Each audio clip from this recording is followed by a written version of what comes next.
Papa m'a exclu, juste la vraie famille. Il ignorait que je possède une villa à 2 €. J'ai donc invité tous les autres rejetés. Après avoir vu nos photos de Noël sur Instagram, mon téléphone a explosé, 42 appels manqués. J'étais pieds nus dans la cuisine de ma villa en bord de mer lorsque mon téléphone s'est de nouveau allumé. La même notification pulsait sur l'écran comme un avertissement auquel je ne pouvais échapper. Appel manqué. Papa. Le compteur clignotait dans le coin supérieur. 42. Je me souviens avoir pensé que c'était plus d'appels qu'il ne m'en avait passé durant toutes les années de ma vie réunie. De l'autre côté des portes coulissantes, la brise de la Méditerranée pressait contre la vitre et le doux bruit des vagues déferlait, régulier et lent, le genre de son qui m'apaisait habituellement. Ce matin-là, il ne faisait que rendre le silence à l'intérieur de la maison plus tranchant. Je dois vous dire avant d'aller plus loin qu'au moment où ces appels sont arrivés, je tenais une tasse de café que je n'avais même pas encore goûtée. Je fixais mon propre reflet dans la porte vitrée, essayant de comprendre comment tout s'était si vite effondré avec ma famille. L'écran s'est à nouveau éclairci, et j'ai retourné le téléphone face contre le comptoir car je ne supportais plus de voir son nom une fois de plus.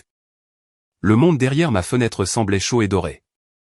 Mais à l'intérieur de ma poitrine, quelque chose de lourd s'enfonçait. Je me suis appuyé sur le comptoir et j'ai senti la pierre fraîche sous mes paumes. Je n'arrêtais pas de tout rejouer dans ma tête. Le texto qui a tout déclenché. La façon dont les mots ont atterri. La façon dont j'ai fixé le message jusqu'à ce que mes yeux me brûlent. Pour une raison quelconque, tout a commencé parce que je voulais quelque chose de simple. J'avais envoyé un texto à papa une semaine plus tôt pour lui demander ce qu'il voulait pour Noël. Je demandais toujours, même si chaque année il m'ignorait, me disait de ne pas dépenser d'argent, ou réorientait la conversation vers ma sœur Charlotte et sa petite famille parfaite. Ce matin-là, je voulais réessayer. Peut-être que l'espoir insensé est une habitude qui a la vie dure. Il a répondu par une seule ligne. Cette année, c'est juste une vraie famille. C'était tout. Pas d'explication, pas d'excuse, pas même mon prénom. J'étais choqué mais j'ai répondu, pas de problème. J'ai lu cela en étant debout dans ma chambre à Sainte-Maxime, avec le soleil du matin qui frappait le parquet. Je me souviens de cette lumière chaude sur mes pieds parce que les mots semblaient être tout le contraire, froid, méprisant, comme une porte qui se ferme sans avertissement. Je me suis assise sur le bord de mon lit et j'ai regardé le téléphone si longtemps que l'écran s'est assombri et est devenu noir. Cette seule phrase a fait lâcher quelque chose en moi qui tenait bon depuis des années.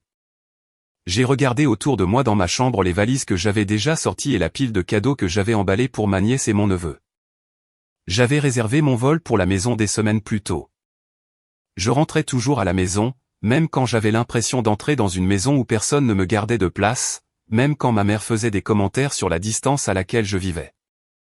Même quand papa m'appelait son enfant compliqué, comme si cela expliquait pourquoi je n'avais pas tout à fait ma place. Après avoir lu ce texto, j'ai annulé mon vol, là, sur le bord de mon lit. Pas par colère, mais plutôt par une prise de conscience silencieuse que j'avais essayé trop fort, pendant trop longtemps. Toute ma vie avait été une version de moi-même se tenant à l'extérieur de ma propre famille, espérant qu'il remarquerait que j'étais toujours là. La villa était devenue le symbole de la vie que j'avais construite pour survivre à ce sentiment. Je l'avais achetée quelques mois plus tôt, une propriété à 2 millions d'euros avec des planchers en bois clair et de longues fenêtres qui captaient toutes les nuances du coucher de soleil.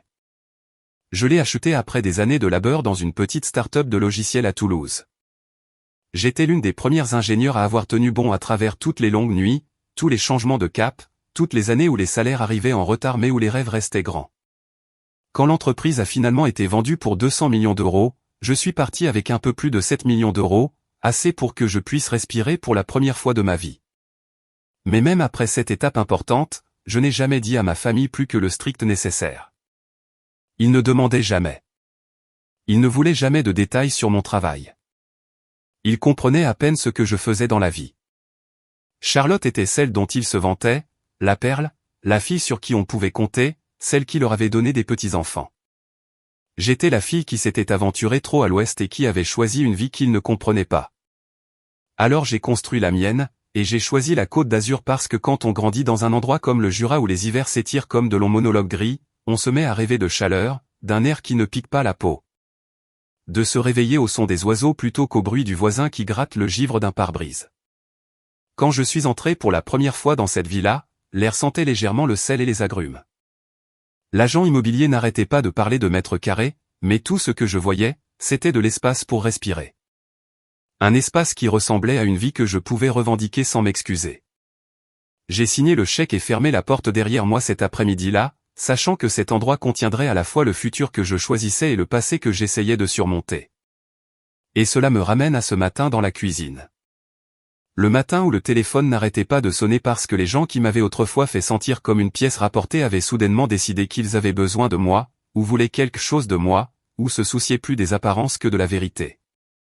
J'ai de nouveau attrapé le téléphone, non pas pour répondre, seulement pour regarder. Le nombre d'appels manqués était passé de 42 à 43.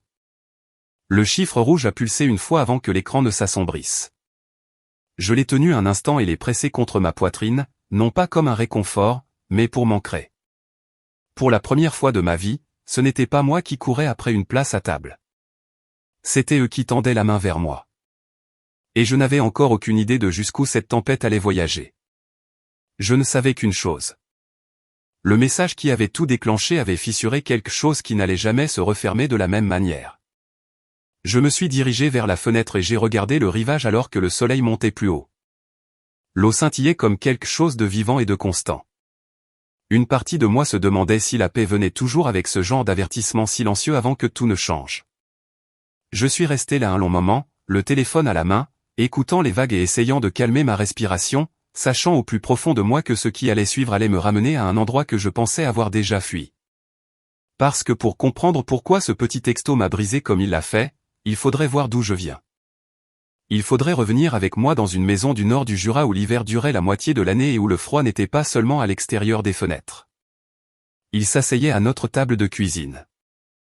Il voyageait dans la voiture sur le chemin de l'église. Il me bordait la nuit plus fidèlement que l'un ou l'autre de mes parents ne l'avait jamais fait. Notre ville était assez petite pour que tout le monde sache qui appartenait à qui. Les gens me connaissaient comme la fille cadette de Charles et Hélène Bernard. La plupart d'entre eux ne se souvenaient même pas de mon prénom. Ils se souvenaient de ma sœur, par contre, Charlotte, avec ses cheveux brillants, son sourire facile et les bulletins de notes que ma mère gardait dans une pochette en plastique comme des documents sacrés. De l'extérieur, nous ressemblions à l'une de ces familles que les gens mettent sur les cartes de Noël, une maison à 2 étages avec des volets verts, un petit porche que maman décorait chaque décembre avec une couronne et une guirlande de lumière blanche. Papa chantait dans la chorale de notre petite église blanche. Charlotte était dans toutes les pièces de théâtre de l'école et sur toutes les photos du comité de l'annuaire.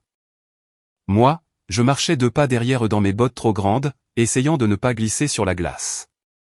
À l'intérieur de la maison, c'était différent. Quand je pense à l'enfance, le premier son qui me vient à l'esprit n'est pas le rire. C'est le bruit de la chaudière qui se met en marche au milieu de la nuit, cliquetant et soupirant comme si elle était aussi fatiguée que moi de tout faire tenir ensemble. J'ai compris assez tôt que dans notre famille, l'attention était une ressource limitée, et Charlotte s'en était emparée avant même que j'arrive. Elle ne le faisait pas pour être cruelle. C'était simplement l'air qu'elle respirait. Les professeurs l'adoraient. Les garçons la suivaient dès la seconde. Les dames de l'église lui pinçaient les joues quand elle chantait des solos et disaient à maman qu'elle devait être si fière. Elles étaient fières. Elle le disait à voix haute. Elle le portait comme un manteau d'hiver boutonné jusqu'au menton. Mes souvenirs de mes propres petites victoires sont plus discrets. En CM2, j'ai remporté la première place au concours scientifique du département pour un projet sur l'énergie solaire. Mon professeur en a fait tout un plat et m'a donné une épinglette spéciale à porter sur mon pull. Lors de la remise des prix, je n'arrêtais pas de chercher mes parents dans les gradins, mais seule maman est venue. Elle s'est assise au fond, a beaucoup regardé sa montre et est partie juste après que Charlotte lui ait envoyé un texto disant qu'elle avait besoin qu'on la ramène de la répétition de la chorale. Plus tard dans la voiture, je tenais le petit trophée sur mes genoux et je lui ai raconté comment les juges avaient dit que mon projet était impressionnant. Elle a souri et a dit que c'était bien. Puis elle a passé le reste du trajet à parler de combien ils étaient occupés à préparer le grand récital de Charlotte. L'histoire préférée de papa à raconter aux gens était que Charlotte chantait avant même de savoir parler correctement. La mienne, c'était que j'avais démonté une vieille radio à 10 ans juste pour voir comment elle fonctionnait, et que je l'avais remontée. À ce jour, je ne sais pas si quelqu'un dans ma famille a même remarqué que la radio avait cessé de grésiller pendant quelques heures cet après-midi-là. Noël était le pire. Si je ferme les yeux, je peux encore sentir le pain et la cannelle et entendre les mêmes vieux chants de Noël sur la chaîne IFI. Papa s'asseyait dans son fauteuil avec une tasse de café et regardait Charlotte distribuer les cadeaux, s'assurant que tout le monde voyait les plus gros avec son nom dessus. Maman voletait avec un sac poubelle, ramassant le papier cadeau. Je m'asseyais par terre, à moitié dans le cercle, à moitié en dehors. J'avais l'habitude de mettre tout mon cœur dans les choses que je leur fabriquais. Une année, j'ai passé des semaines à tricoter une écharpe pour papa avec des restes de laine qu'une voisine âgée m'avait donnés. Les mailles étaient tordues, mais c'était la chose la plus longue que j'ai jamais faite. Chaque boucle me semblait être un petit morceau de mon espoir. Je l'ai emballé dans du papier ordinaire et j'ai écrit son nom dessus en lettres capitales soignées. Il l'a ouverte entre un nouvel ensemble de clubs de golf de la part de maman et un portefeuille en cuir de la part de Charlotte. Il l'a sorti, l'a tenu en l'air et a ri un peu. Puis il l'a enroulé une fois autour de son cou, a dit « Merci, ma grande », et est retourné admirer les clubs. L'écharpe a fini sur le dossier d'une chaise de la salle à manger, puis dans le placard de l'entrée. Au Nouvel An, je ne l'ai plus jamais revu. C'est cette année-là que j'ai arrêté de faire des cadeaux faits main. Ce n'était pas qu'ils étaient méchants avec moi. Ils me nourrissaient. Ils m'habillaient. En surface, tout semblait bien. Mais il y a une sorte de négligence qui se produit pendant que tout le monde sourit pour les photos. Ils demandent comment ça va à l'école mais n'attendent pas la réponse. Ils vous disent qu'ils vous aiment mais ne vous voient pas. Vous devenez le couvert supplémentaire à table. Là si nécessaire, facile à oublier sinon. Charlotte et moi avons partagé une chambre jusqu'à ce qu'elle parte à l'université. Son côté était couvert de posters, de photographies et de rubans. Le mien avait une petite étagère et un bureau coincé sous la fenêtre. Les nuits d'hiver, je m'asseyais là avec un ordinateur d'occasion qu'un ami de papa du travail nous avait donné quand son bureau avait renouvelé son matériel. Le ventilateur faisait un bruit si fort que Charlotte se plaignait de ne pas entendre la télévision dans le salon. Je portais un casque et j'apprenais les bases du codage avec des livres de la bibliothèque pendant que la neige s'accumulait dehors. Parfois, j'étais excité d'avoir réussi à faire fonctionner un petit programme et j'apportais mon ordinateur portable dans la cuisine pour le montrer à papa. Il regardait une seconde, hochait la tête et changeait de sujet pour parler de la dernière offre de bourse de Charlotte. À un moment donné, j'ai arrêté d'essayer de lui montrer quoi que ce soit. J'ai rangé ma fierté au même endroit où j'avais entassé toutes ces vieilles cartes de Noël. Au moment où j'étais au lycée, tout le monde en ville savait que Charlotte irait quelque part de spécial. C'est ce qu'elle a fait. Une belle université privée à Strasbourg dont papa parlait chaque fois que quelqu'un demandait des nouvelles de la famille. Quand les gens demandaient pour moi, il disait que je cherchais encore ma voie. Il ne le disait jamais méchamment, mais ça piquait plus que n'importe quel mot dur aurait pu le faire. En terminale, ma conseillère d'orientation m'a prise à part et m'a dit doucement que mes notes et mes résultats aux examens pourraient me permettre d'intégrer un bon programme d'ingénierie dans une autre région. Elle a fait glisser une brochure sur son bureau avec un campus à Toulouse imprimé sur le devant, plein de palmiers et de ciel bleu. J'ai tracé les contours de ces arbres avec mon doigt, comme quelqu'un qui touche une autre vie. Quand j'ai parlé de cette offre à mes parents, maman a froncé les sourcils. Toulouse, c'est si loin, a-t-elle dit. Pourquoi ne pas rester plus près? Peut-être l'université de Besançon ou un IUT pour un temps. Papa a haussé les épaules et a dit que tout le monde n'avait pas besoin de quitter la maison pour être heureux. Charlotte s'était installée dans cette université chic à seulement une journée de route, et ils en étaient satisfaits. Je me souviens d'être debout à l'évier de la cuisine, grimaçant sous l'eau chaude sur mes mains en faisant la vaisselle, et de penser que si je restais, je disparaîtrais complètement. Peut-être que certaines filles sont faites pour s'épanouir dans une petite ville. Je savais que je n'étais pas l'une d'elles. J'ai choisi l'école à Toulouse.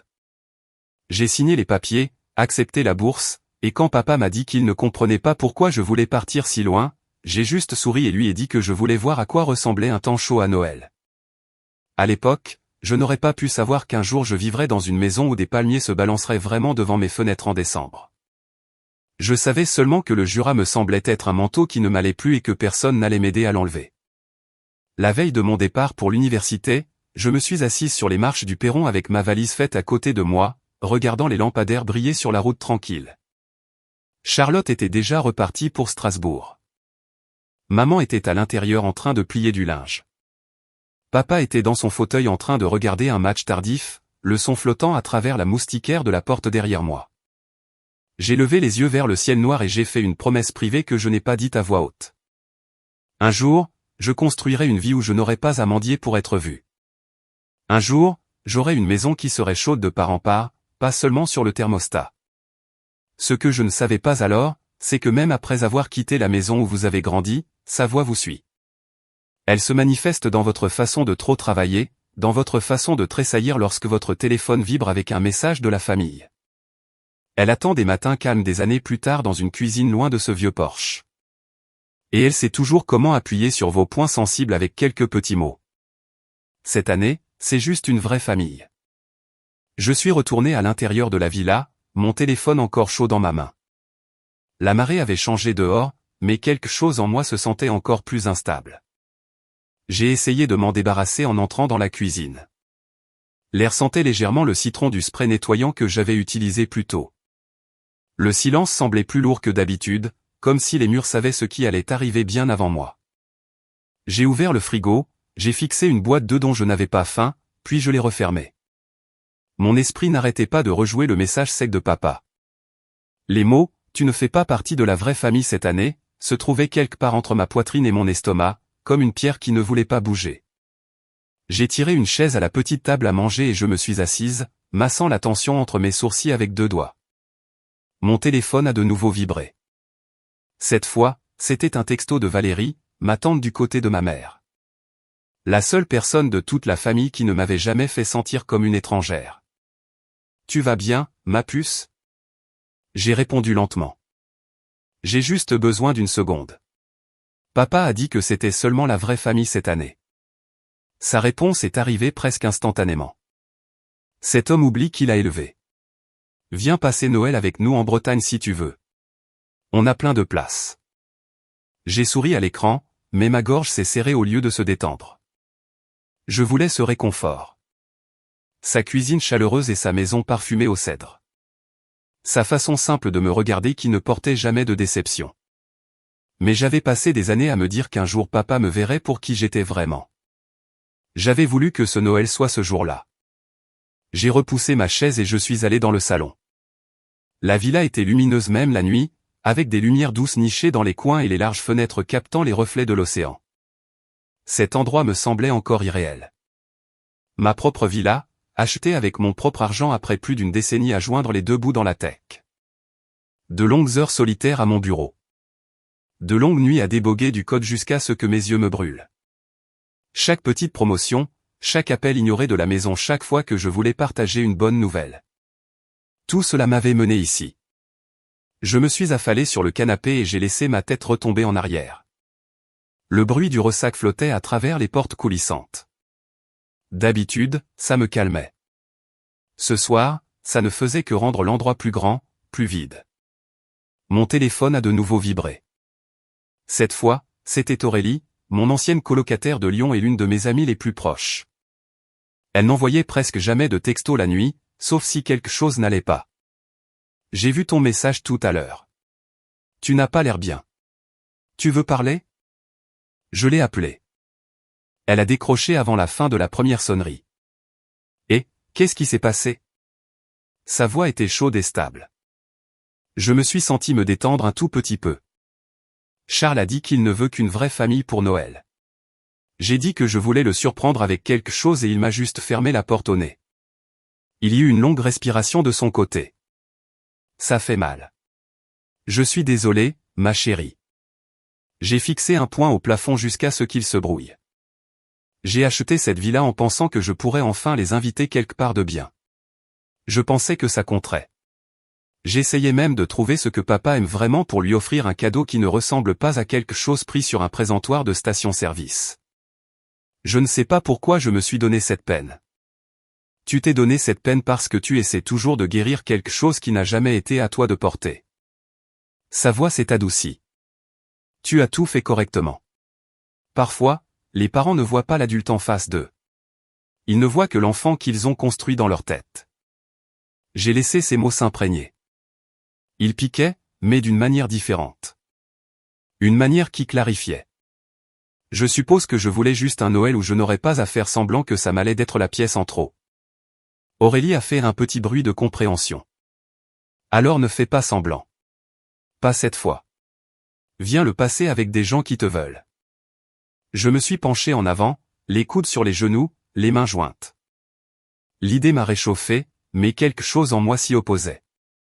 Je ne veux pas fuir. Je veux rester immobile pour une fois. Aurélie a fait une pause. Alors reste ici, dans cette villa. Fais en la tienne. Invite tes gens. Tu n'es pas seul, Camille. Tu as plus de famille que ceux qui partagent ton nom de famille. J'ai dégluti difficilement. Ces mots se sont installés quelque part au fond de moi. Peut-être que tu as raison. Je suis resté au téléphone avec elle quelques minutes de plus pendant qu'elle me parlait de la première grosse neige à Lyon et de son mari qui essayait de réparer leur vieille chaudière avec des vidéos YouTube. J'ai ri une ou deux fois. Puis nous nous sommes dit bonne nuit. La villa était de nouveau silencieuse. Je me suis levé et j'ai marché dans le couloir. Quand j'ai poussé la porte de la chambre d'amis en face de la mienne, je suis resté là un moment. Je ne l'avais pas encore beaucoup décoré, seulement un jeté en coton doux sur le lit et une grande lampe dans le coin. Mais soudain, j'ai pu imaginer Valérie là. Je pouvais imaginer Aurélie et son mari sur le canapé en train de regarder un film de Noël idiot. Je pouvais imaginer des cousins qui ne m'avaient jamais jugé, des amis du travail qui prévoyaient de passer les fêtes seuls, les gens qui avaient été là pour moi au fil des ans d'une manière que mes propres parents n'avaient jamais tout à fait réussi. La pensée m'a surprise. C'était comme si quelqu'un avait ouvert une fenêtre dans ma poitrine. Je suis retourné au salon et je me suis assise à la table basse. Mon ordinateur portable était toujours ouvert. J'ai cliqué sur l'application calendrier. Les dates de la semaine de Noël brillaient en retour. J'ai tapoté un doigt contre la table. Une idée se formait. Pas tout à fait un plan, mais quelque chose de proche, quelque chose de vif et de chaleureux à la fois. J'ai fermé lentement l'ordinateur portable et je l'ai mis de côté. J'avais besoin de réfléchir. J'avais besoin de respirer. J'avais besoin de décider si j'étais sur le point de fuir la douleur ou de la traverser de front. Dehors, le vent a tourné et une branche de palmier a tapoté légèrement contre la fenêtre. Cela m'a fait regarder à nouveau vers le rivage. La plage était vide, à l'exception d'une seule série d'empreintes de pas près de l'eau. Les miennes. Une fine ligne de preuve que j'avais été là, que j'existais, que j'appartenais à quelque part dans ce monde. Je suis resté assise très immobile, laissant cela s'installer en moi. Mon téléphone s'est de nouveau allumé sur la table basse. Je l'ai fixé un long moment avant de le prendre. Valérie, encore. Appelle-moi si tu as besoin. Je suis réveillé. J'ai répondu. Pas encore, mais bientôt. Puis j'ai posé le téléphone face contre la table et j'ai regardé autour de la villa une fois de plus. L'air semblait différent, moins comme une cachette, plus comme un commencement. Je me suis levé et j'ai marché vers les portes vitrées, j'ai pressé ma paume contre la surface fraîche, l'océan sombre et infini au-delà. Pour la première fois depuis le message de papa, j'ai senti quelque chose de proche de la clarté prendre forme. Quoi qu'il arrive ensuite, je n'allais pas me réduire pour m'adapter à l'idée de quiconque d'une vraie famille. La seule question qui restait était ce que j'allais construire à la place des vieux schémas que j'avais finalement assez de porter. J'ai pris une lente inspiration, sachant que j'étais au bord de quelque chose de plus grand que des sentiments meurtris ou un texto blessant. Et c'est exactement à ce moment-là qu'un nouveau message a clignoté sur l'écran de mon téléphone, brillant dans la pièce sombre, me coupant à nouveau le souffle. C'était de Valérie. Elle n'avait envoyé que quelques mots. Je prends de tes nouvelles. Tu avais l'air secoué tout à l'heure. J'ai fixé la petite bulle de texte grise un long moment. Puis j'ai fait quelque chose que je n'avais pas fait depuis longtemps. Je l'ai appelée sans trop réfléchir. Elle a décroché à la deuxième sonnerie, essoufflée, comme si elle s'était précipitée vers le téléphone. La voilà, ma nièce préférée, a dit Valérie. Cette chaleur familière adoucissait déjà quelque chose de tendu dans ma poitrine.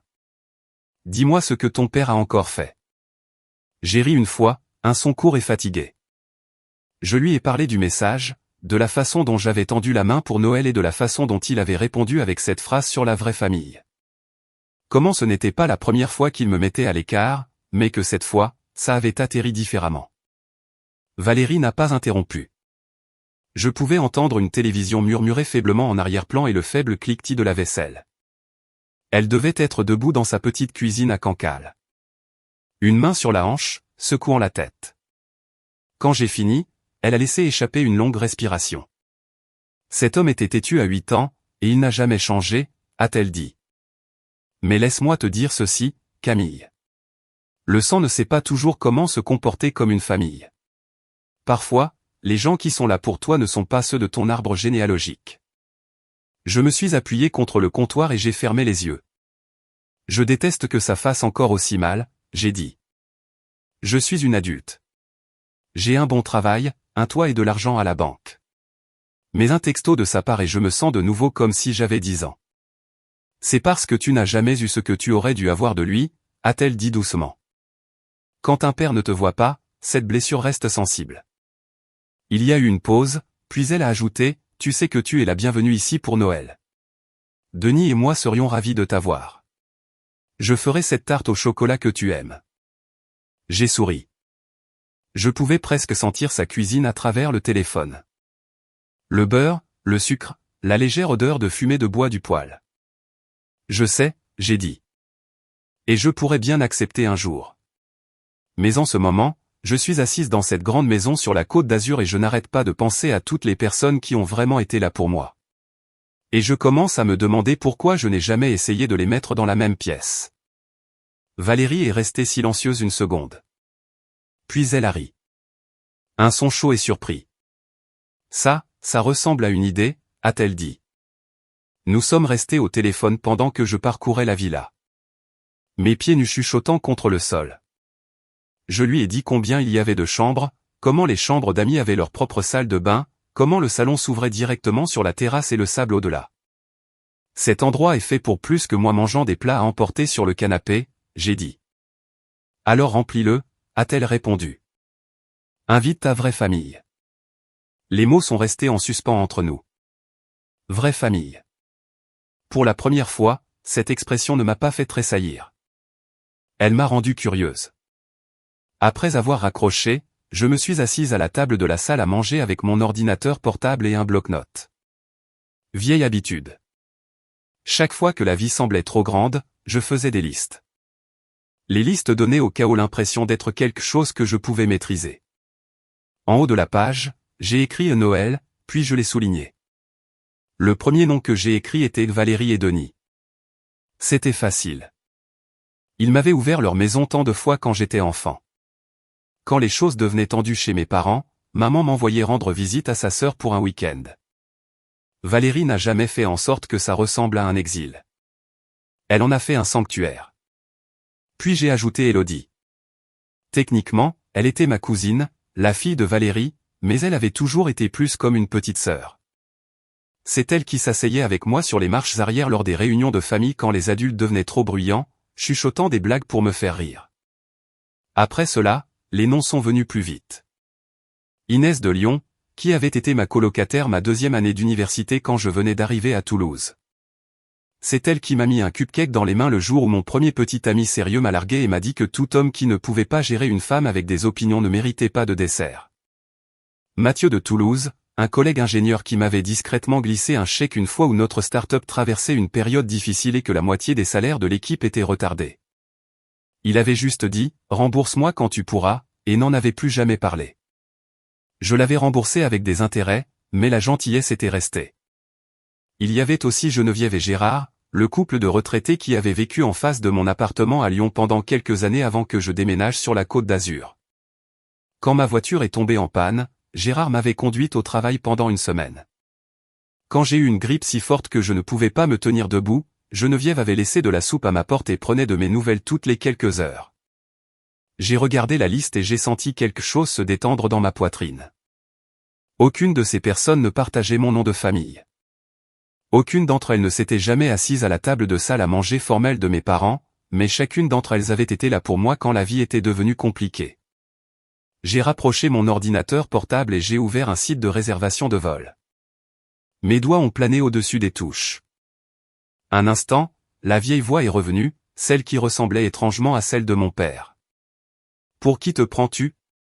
Faire venir des gens de tout le pays, essayer de jouer l'hôtesse dans une maison de luxe. J'ai fermé les yeux et j'ai haussé les épaules, essayant de me débarrasser de cette voix. Puis je me suis souvenu de travailler jusqu'à 2 heures du matin à 28 ans, fixant des écrans pleins de codes défectueux. Je me suis souvenu de vivre de nouilles bon marché pour que mes économies durent un mois de plus. Je me suis souvenu du jour où notre petite entreprise a reçu cette offre d'acquisition pour 200 millions d'euros. Et mon patron m'a pris à part. Il m'avait dit ce que valaient maintenant mes parts. Un peu plus de 7 millions d'euros. Assez pour une vie confortable. Assez pour choisir quelque chose de différent. J'avais fait ça. Pas mes parents, pas Charlotte, personne d'autre. Moi. J'ai ouvert les yeux et j'ai commencé à chercher des vols. D'abord, j'ai regardé de Rennes à Nice, puis de Lyon, puis de Toulouse. Les prix m'ont fait grimacer, surtout pour la semaine des fêtes, mais pas de la vieille manière familière qui me nouait l'estomac. Cette fois, c'était plus comme une piqûre pratique, comme retirer un pansement. Ça faisait mal, mais c'était faisable. J'ai commencé à envoyer des messages. À Valérie, j'ai écrit que je voulais qu'elle, Denis et Élodie viennent passer Noël sur la plage. Je lui ai dit que je couvrirais les vols et l'hébergement. À Inès, j'ai dit que si elle n'avait pas déjà de plan, j'adorerais qu'elle échappe au trafic de Lyon et vienne s'asseoir sous les palmiers avec moi pendant une semaine. À Mathieu, j'ai écrit que je savais qu'il restait habituellement en ville pour les fêtes, mais que s'il avait envie d'échanger des pizzas froides et des jeux vidéo contre l'air de la mer et un vrai lit, j'avais de la place. À Geneviève et Gérard, j'ai fait simple. J'ai dit que leur gentillesse au fil des ans avait signifié plus pour moi qu'ils ne le savaient, et que je serais honoré s'ils me laissaient leur rendre l'appareil avec un peu de soleil et de plats faits maison. Puis j'ai posé le téléphone face contre la table et j'ai attendu. Les réponses ont commencé à affluer plus vite que je ne l'avais prévu. Valérie m'a appelé au lieu d'envoyer un texto. Sa voix s'est un peu brisée quand elle a dit que personne ne l'avait jamais fait voyager en avion pour Noël de toute sa vie. Denis a hurlé en arrière-plan qu'il achetait un nouveau short de pêche juste pour la Côte d'Azur. Élodie a poussé un cri si fort que j'ai dû éloigner le téléphone de mon oreille. Inès a envoyé une série de messages qui se résumaient tous à oui et aussi j'apporte du vin. Mathieu a répondu à sa manière sèche que le soleil et une chambre d'amis étaient une amélioration par rapport à ses plans de vacances habituels avec des plats surgelés et des rediffusions. Geneviève a envoyé un texto disant qu'elle et Gérard seraient ravis, à condition qu'elle puisse passer au moins un après-midi dans ma cuisine à me montrer comment faire sa tarte au citron meringuée correctement. J'ai lu chaque message 2 fois. Mes yeux se sont brouillés 1 ou 2 fois, mais pas de chagrin cette fois. C'était autre chose, quelque chose que je ne pouvais pas tout à fait nommer. Au moment où j'ai fermé mon ordinateur portable cette nuit-là, il y avait des vols confirmés et des heures d'arrivée enregistrées dans mon calendrier. En moins de 2 semaines, cette villa tranquille serait pleine de voix, de pas et de gens qui m'avaient choisi sans condition. Je me suis tenu au milieu du salon et j'ai tourné lentement, laissant mes yeux parcourir l'espace qui les accueillerait bientôt. Le canapé où Valérie s'assierait avec ses pieds repliés sous elle. Le coin où Mathieu se garerait probablement avec un livre. La bande de plage où Élodie et Inès prendraient 1 millier de photos. Les mots de papa sur la vraie famille résonnaient faiblement à l'arrière de mon esprit. Mais ils n'atterrissaient plus de la même manière. Alors que je me dirigeais vers les chambres d'amis pour commencer à réfléchir à où tout le monde dormirait, je les sentis clairement pour la première fois. Je ne réagissais pas seulement au fait d'être exclu. Je construisais quelque chose de mon cru. La vieille histoire sur où j'avais ma place et où je ne l'avais pas était toujours là. Mais pour une fois, ce n'était pas la voix la plus forte dans la pièce. Je me suis réveillé avant le soleil, le doux bourdonnement du ventilateur de plafond apportant un léger frisson dans la pièce. Un instant, je suis resté allongé là, à écouter le lent va-et-vient des vagues derrière la fenêtre. La maison semblait différente maintenant, plus chaleureuse en quelque sorte, comme si elle savait déjà que des invités arrivaient. Je me suis étiré, me suis frotté les yeux et me suis assise avec le bruit sourd et silencieux de mes pieds touchant le sol frais. J'étais à peine arrivé dans la cuisine que mon téléphone a vibré avec la première confirmation de la journée. Un texto de Mathieu. Atterrissage à Nice à 15 heures. Besoin d'un VTC. Puis un deuxième message. As-tu du thé glacé maison? J'ai ri sous cap. J'ai répondu que j'en ferais du frais avant qu'il n'arrive. À 8 heures du matin, j'avais du café qui infusait et un petit carnet ouvert sur le comptoir. J'ai noté les heures d'arrivée, les transferts de l'aéroport et les noms des chambres que je voulais que chaque personne ait. Mon écriture devenait de plus en plus tordue dans les marges, mais la liste commençait à ressembler à un plan plutôt qu'à une idée folle. La villa devenait plus lumineuse à mesure que le soleil se levait. La lumière se déversait dans le salon, attrapant les bleus pâles des coussins et le beige chaud du canapé. Je faisais des pauses pour admirer la vue, cette étendue infinie d'océan qui faisait encore quelque chose de doux à ma poitrine chaque jour où je la regardais. Cet endroit ressemblait à une possibilité. Vers le milieu de la matinée, je suis sorti sur la terrasse pour secouer la poussière des coussins extérieurs. L'air était chaud et pur. Je pouvais sentir une légère odeur de sel monter du sable. Je regonflais l'un des gros coussins quand la voisine est venue vers la clôture basse. Elle tenait un sac de course et portait des lunettes de soleil, même si le ciel était à peine lumineux. « Vous devez être la nouvelle », a-t-elle dit sans sourire. Je me suis redressé et j'ai essuyé mes mains sur mon short. « Oui, j'ai emménagé il y a quelques semaines. » Elle a hoché la tête une fois. Son ton était sec. « Juste pour que vous sachiez, ce quartier est calme pendant les fêtes. Les gens ici aiment la paix. On ne fait pas de grands rassemblements bruyants ni de grosses fêtes. » J'ai cligné des yeux. Je n'avais pas dit un mot sur des fêtes, mais quelque chose dans sa voix a fait se raidir mes épaules. J'ai dit que je comprenais. Elle a fait un autre signe de tête sec et s'est éloignée sur sa terrasse, ses sandales claquant sèchement à chaque pas. Je l'ai regardée partir, puis j'ai regardé les coussins dans mes mains. La luminosité du matin s'est un peu atténuée. À l'intérieur, je me suis forcé à me concentrer sur la liste de choses à faire qui s'allongeait. Préparer les salles de bain des invités, remplir le frigo, sortir des serviettes supplémentaires. Je me suis déplacé de pièce en pièce à un rythme régulier, disposant du linge de maison et ouvrant les fenêtres pour laisser entrer l'air marin. Ça faisait du bien de se préparer pour des gens qui voulaient vraiment être là. À midi, Valérie a appelé. Ils étaient déjà à l'aéroport de Rennes et Denis essayait de convaincre l'agent d'embarquement que son matériel de pêche comptait comme bagage à main. Je pouvais entendre Elodie rire en arrière-plan et ce son a détendu quelque chose de tendu dans ma poitrine. « On se voit ce soir », a dit Valérie. Je n'arrive pas à croire qu'on passe Noël sur la Côte d'Azur. Après avoir raccroché, je me suis tenu au milieu du salon et j'ai essayé d'imaginer leurs sacs empilés près de la porte. La voix de Valérie résonnant dans la maison. Denis se faufilant dehors pour examiner la plage. Elodie tournant au milieu du salon en prenant des photos pour ses amis. C'était irréel de la meilleure des manières. Je mettais des verres propres dans la cuisine quand un autre texto est arrivé. C'était Inès. Embarquement imminent. J'ai acheté ce vin de mûre que tu aimes. Ne me juge pas. J'ai souri et j'ai mis le téléphone de côté. Tout se mettait en place. Pour une fois dans ma vie, j'avais l'impression d'être au centre de quelque chose au lieu d'être la pièce rapportée sur le bord de la photo. En début d'après-midi, j'étais à l'aéroport pour aller chercher Mathieu. Il est sorti des portes coulissantes en verre portant un t-shirt délavé, un sac à dos sur une épaule et une expression mi-amusée. « Eh bien, regarde-toi », a-t-il dit en montant sur le siège passager. « La Côte d'Azur te va bien. » J'ai levé les yeux au ciel mais j'ai senti mes joues chauffer. Nous avons parlé tout le long du trajet, glissant facilement dans le genre de conversation qui n'exigeait ni effort ni performance. Quand nous sommes arrivés à la villa, il a sifflé doucement. « C'est donc là que tu vis. Tu étais modeste. » Je lui ai dit que c'était encore étrange de le dire à voix haute. Il a hoché la tête comme s'il comprenait. Nous avons porté son sac à l'intérieur. Je lui ai montré la chambre d'amis et je lui ai laissé quelques minutes seul pendant que je préparais le thé glacé que j'avais promis. Quand il est revenu dans la cuisine, il avait l'air plus léger, presque reposé déjà. Il a pris une gorgée et a hoché la tête. Bon. Très bon. Nous nous sommes installés dans le salon un moment. Nous avons parlé du travail et de vieilles histoires de l'époque de la start-up. J'ai réalisé à quel point ça m'avait manqué d'être avec quelqu'un qui connaissait cette partie de ma vie. Un peu après 15 heures, on a sonné à la porte.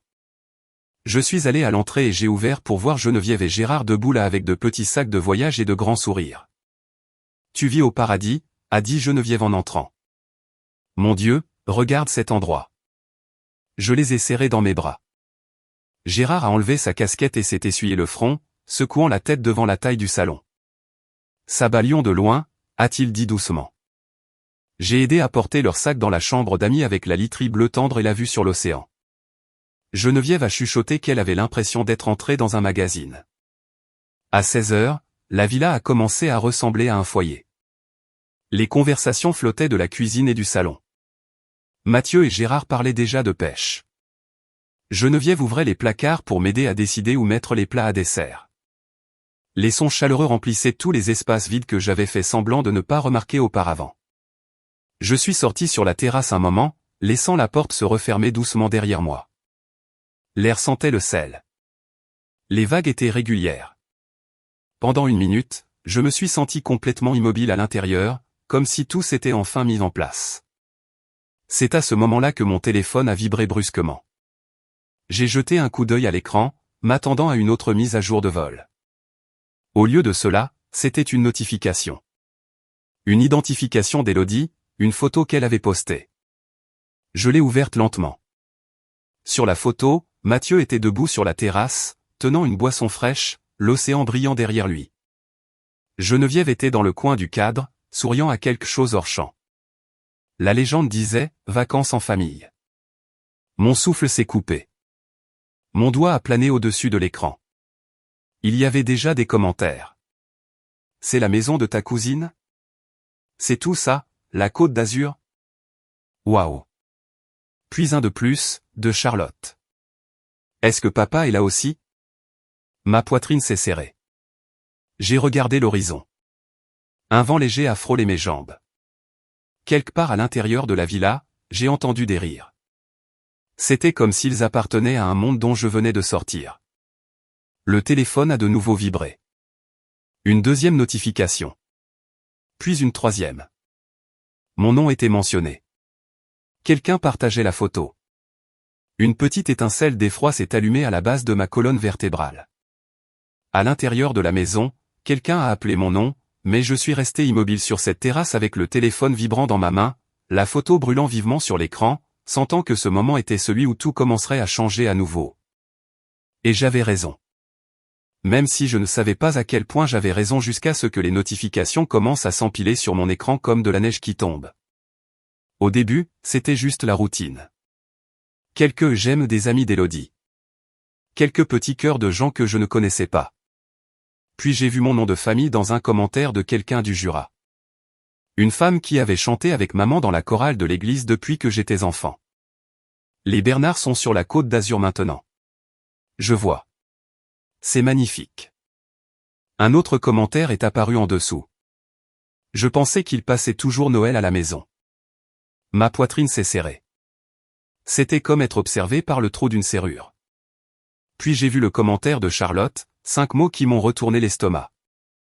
Est-ce que papa est là aussi? Mon pouce a plané au-dessus de l'écran. Pendant une seconde, j'ai vraiment envisagé de répondre, de dire « Non, il est assis dans ce même fauteuil dans le Jura où il s'est assis chaque Noël de ma vie. » De dire qu'il ne m'avait pas invité dans cette maison cette année. De dire que je ne faisais pas partie de ce qu'il appelle une vraie famille.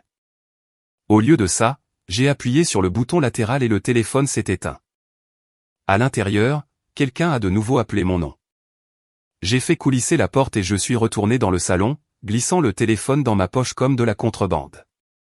Je ne voulais pas que quelqu'un voie. Geneviève était au fourneau, remuant quelque chose dans une casserole, fredonnant doucement. Mathieu et Gérard étaient sur le canapé, se disputant de bonne humeur sur l'équipe de football qui avait eu la pire saison. La télévision bourdonnait faiblement en arrière-plan. La maison ressemblait exactement à ce que j'avais toujours imaginé pour des vacances. Des gens détendus, des voix superposées sans se couper la parole. « Tout va bien, ma chérie ?» a demandé Geneviève en jetant un coup d'œil par-dessus son épaule. « Bien », j'ai dit. Je vérifiais juste quelque chose. Le mensonge avait un goût fade, mais elle n'a pas insisté. Elle a juste fait un signe vers la casserole. « Goûte cette sauce. Dis-moi si elle a besoin de plus de poivre. » Je me suis laissé emporter par le rythme de la soirée. Nous avons ouvert une bouteille de vin qu'Inès avait apportée en arrivant 1 heure plus tard. Sa valise était encore près de la porte. Elle m'a serré si fort dans ses bras que ça m'a fait rire et m'a tenu à bout de bras. « Le soleil te va bien ?» m'a-t-elle dit. Lyon n'a été que grisaille. Nous avons mangé autour de la grande table en bois qui me semblait trop grande quand j'ai emménagé. Ce soir-là, il n'y avait même pas assez de chaises. Élodie était perchée sur un tabouret de l'îlot de cuisine. En parlant la bouche pleine de purée de pommes de terre, Valérie riait de quelque chose que Denis disait sur les insectes de la Côte d'Azur. Une ou deux fois, je me suis surprise à me pencher en arrière juste pour écouter, essayant de mémoriser le son. Ce n'est que plus tard, quand la vaisselle était empilée dans l'évier et que tout le monde s'était dispersé dans différents coins de la maison, que j'ai repris mon téléphone. L'écran s'est éclairci et mon souffle s'est coupé. Appel manqué, disait-il. Puis un chiffre qui m'a fait frissonner. 18, tous du même contact. Papa. Il y avait aussi des messages vocaux. J'ai fixé les petits points rouges alignés en une rangée nette et accusatrice. J'ai emporté le téléphone discrètement sur la terrasse pour que personne ne voie mon visage. Le ciel était sombre maintenant. Les étoiles faibles contre la lueur du rivage. L'air sentait le sel et quelque chose de sucré provenant d'une des maisons plus bas sur la plage. Je me suis assise sur une chaise longue et j'ai finalement appuyé sur lecture. Le premier message a commencé par un silence, une longue respiration, puis mon nom prononcé de cette manière familière et sèche. Camille, rappelle-moi. Sa voix était tendue. Où es-tu? Appelle-moi. Le deuxième message sonnait différemment, plus sec. Je viens de voir des photos. Qu'est-ce qui se passe? Pourquoi le reste de la famille est-il là-bas avec toi? Pourquoi n'avons-nous pas été prévenus? Ma main s'est crispée autour du téléphone. Le troisième message m'a brûlé la gorge. As-tu la moindre idée de l'image que ça donne? Les gens nous demandent à l'église ce qui se passe. Ils pensent qu'on t'a mise à la porte. Je n'accepterai pas que les gens pensent que cette famille est en train de s'effondrer. Appelle-moi maintenant. J'ai écouté l'un après l'autre. Sa voix passait de la confusion à la colère comme une aiguille oscillant violemment sur un cadran. Il n'y a jamais eu un moment où il a dit « Est-ce que tu vas bien ?» ou « Tu me manques » ou « J'aimerais comprendre ». Tout tournait autour de l'apparence, de l'image que lui et maman donnaient, assis là-haut dans cette église blanche sans leur fille cadette sur le banc. Dans un message, je pouvais entendre maman en arrière-plan, sa voix aiguë et tendue. « Dis-lui qu'elle doit rentrer à la maison », disait-elle. « Dis-lui qu'on a toujours fait Noël ici. » Dans un autre message vocal, il a baissé la voix comme si quelqu'un pouvait l'entendre, même à travers le téléphone. Tout le monde a vu cette publication, a-t-il dit. Celle avec la légende sur la famille. Tu sais exactement ce que tu fais. J'ai fermé les yeux et j'ai appuyé ma tête contre le coussin. Élodie n'avait rien voulu dire par cette légende. Elle avait juste écrit ce qu'elle ressentait sur le moment. Vacances en famille. Elle n'avait aucune idée de comment cela serait interprété par les gens qui avaient passé des années à décider qui comptait comme famille et qui non. J'ai laissé le dernier message se jouer. Celui-ci était plus court. Si tu ne décroches pas ce téléphone d'ici ce soir, a-t-il dit, ne t'attends pas à ce que nous fassions comme si cela ne s'était jamais produit. Le message vocal s'est terminé.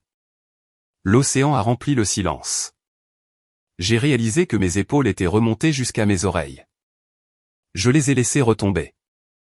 Derrière moi, à travers la vitre, je pouvais voir Geneviève et Valérie s'affairer dans la cuisine, empilant des assiettes. Élodie était appuyée contre l'îlot, faisant défiler son téléphone, son visage éclairé par l'écran. Mes gens, ceux qui étaient venus sans aucune garantie sauf qu'ils voulaient être ici avec moi. Le téléphone a de nouveau vibré dans ma main, un texto cette fois, de maman. Il faut qu'on parle, avait-elle écrit. Tout le monde ici pose des questions. Tu nous mets dans une position terrible. J'ai lu 2 fois. Pas un mot sur ce que je ressentais. Pas un mot sur les années que j'avais passées à leur table à essayer de me faire assez petite pour ne pas être un fardeau. Quelque chose en moi s'est raffermi au lieu de s'effondrer. J'ai tapé lentement. Je parlerai quand je serai prête. Pas ce soir. Les petits points sont apparus comme si elle tapait une réponse. Puis ils ont disparu. Rien d'autre n'est arrivé. Je suis restée assise là longtemps, écoutant les vagues et le cliquetis étouffé de la vaisselle, sentant la colère, la tristesse et une étrange légèreté tourbillonner ensemble. Pour la première fois de ma vie, je ne me précipitais pas pour arranger les choses. Ce n'était pas moi qui rappelais encore et encore, désespéré de réparer quelque chose que je n'avais pas cassé. À un moment donné, la porte coulissante s'est ouverte silencieusement derrière moi. Valérie est sortie sur la terrasse, son gilet serré autour de ses épaules. Elle s'est assise sur la chaise à côté de la mienne avec un petit soupir. « Tu te caches ici aussi ?» a-t-elle demandé doucement. « Je prends juste l'air », j'ai dit. Elle a incliné la tête, étudiant mon visage. Ses yeux étaient doux mais vifs. Elle avait ce regard de quelqu'un qui a vu plus que les gens ne le réalisent. On a entendu le téléphone vibrer toute la soirée, a-t-elle dit. Tu n'as pas à me dire quoi que ce soit, mais je suis là si tu veux. J'ai hésité. Puis je lui ai tendu le téléphone déjà ouvert sur le journal d'appel. Le nom de papa remplissait l'écran comme un écho répétitif. Elle a laissé échapper une faible respiration. Il a vu les photos alors, a-t-elle dit doucement.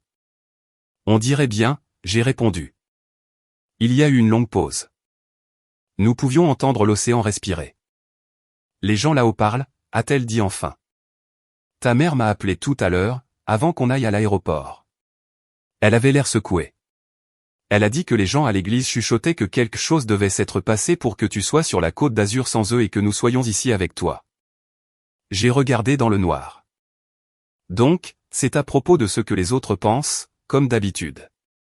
En partie, a-t-elle admis. Une partie est de la fierté, une partie est de la peur.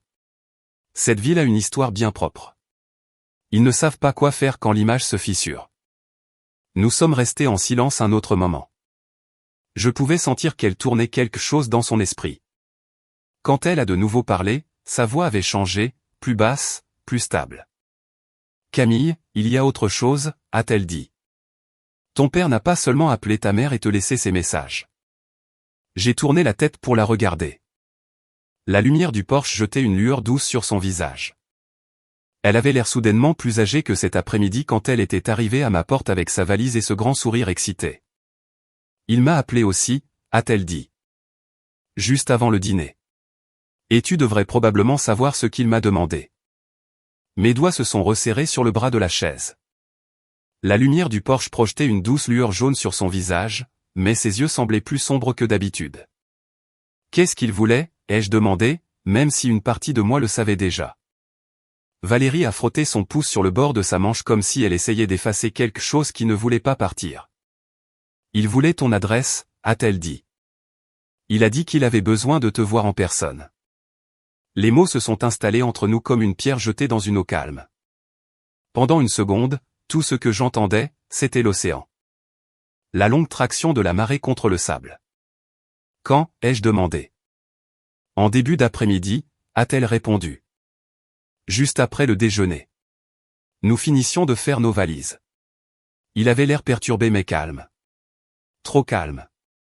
Il a dit qu'il te devait des excuses. Il a dit qu'il ne voulait pas se disputer au téléphone. Il m'a dit qu'il voulait descendre te surprendre et arranger les choses. Elle a dégluti et m'a regardé avec les yeux coupables de quelqu'un qui a commis une petite erreur pour ce qu'elle croyait être une bonne cause. Je l'ai cru, a-t-elle ajouté. Je pensais que c'était le miracle dont les gens parlent à Noël. Je ne savais pas qu'il t'avait déjà laissé tous ces messages. Une douleur sourde s'est propagée dans ma poitrine. Un mélange de peur, de vieilles habitudes et de quelque chose comme de la déception. Alors tu la lui as donné, j'ai dit.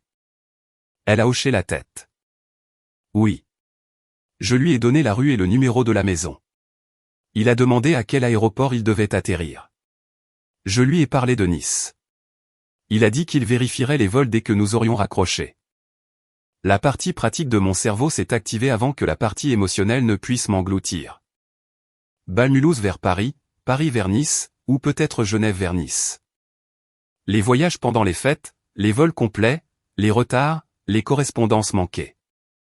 Quoi qu'il ressente, il devait encore passer par la sécurité de l'aéroport et les horaires des compagnies aériennes. Donc, il essaie peut-être d'arriver ici, j'ai dit lentement.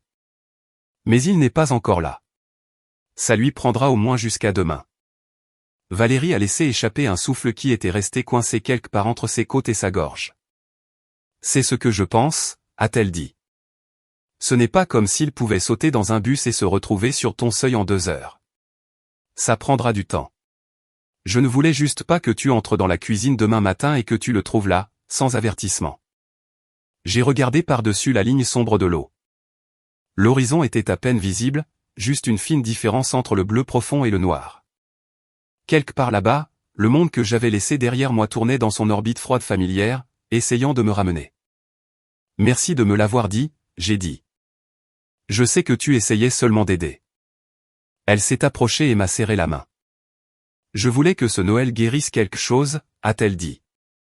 Pas qu'il l'ouvre encore plus grand. La porte coulissante a chuchoté en s'ouvrant derrière nous.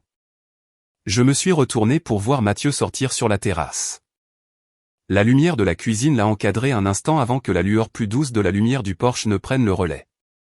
Il a regardé nos visages et son expression est passée de décontractée à préoccupée en un instant.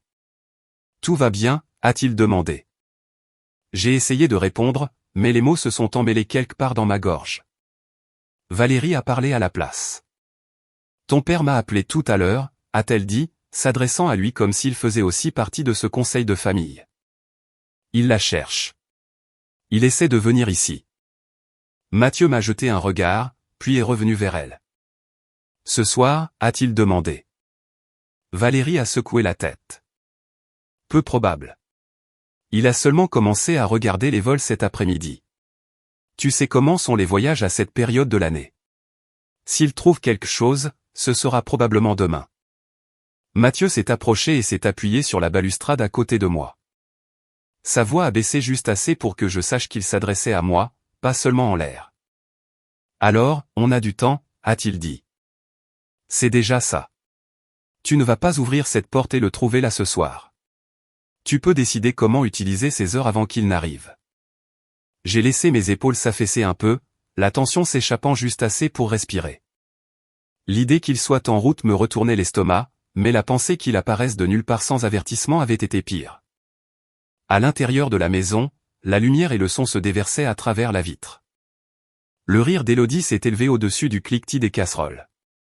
Inès disait quelque chose de dramatique avec son accent du sud. Geneviève fredonnait ce qui ressemblait à un vieil hymne en emballant les restes.